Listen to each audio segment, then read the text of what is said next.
हमारे वो महापुरुष डॉक्टर सर्वपल्ली राधाकृष्णन, जो हमारे देश के एक शिक्षक, जो साधारण से परिवार के बच्चे थे और वो साधारण से परिवार के रहते हुए बाल विवाह उनका हो गया था। फिर भी वो शिक्षा से लगाव इस प्रकार रखे कि उनकी पढ़ाई कभी रुका नहीं, और जब वो एक ट्यूशन पढ़ा करके अपनी पढ़ाई जारी रखे, उसके बाद धीरे धीरे प्रोफेसर बने। प्रोफेसर से हमारे भारत के प्रथम उपराष्ट्रपति बने, भारत रत्न का पुरस्कार उन्हें मिला। और जब 1962 में वो राष्ट्रपति बनते हैं तो उनके बहुत सारे शिष्य उनके पास बहुत सारी तोहफाएं लेकर के पहुंचते हैं। तो उनका भारत सरकार से एक आग्रह होता है कि ये दिवस, हमारा जो जन्म दिवस होता है ना, वो शिक्षक दिवस के रूप में मनाया जाए।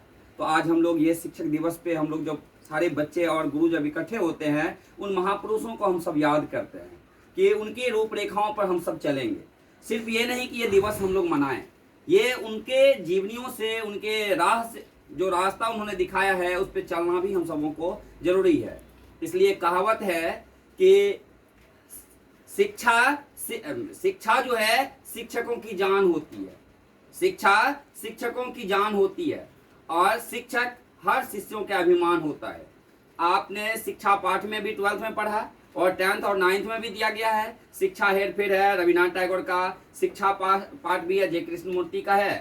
तो आपने देखा कि हर पाठ में कहा गया है कि शिक्षा हमारे लिए एक ऐसा जरिया है जो हमारे हर गरीबी, हर एक बुराई का अंत कर सकता है।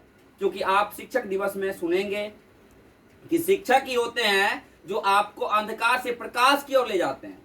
तो आप सिर्फ कहें नहीं, करना भी जरूरी होता है।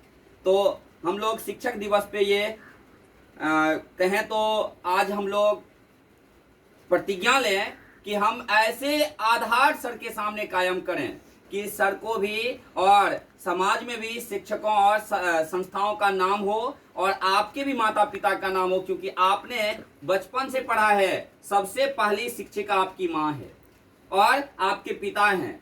क्योंकि माता पिता ने हमें वो आधार दिया, बेस दिया, और पूरी दुनिया की शिक्षा हमें शिक्षक दिए। इसलिए हमारे माता पिता और गुरु, ये तीनों का हम सबों को सम्मान करनी चाहिए। इन्हीं के साथ मैं अपनी वाणी को विराम देता हूँ।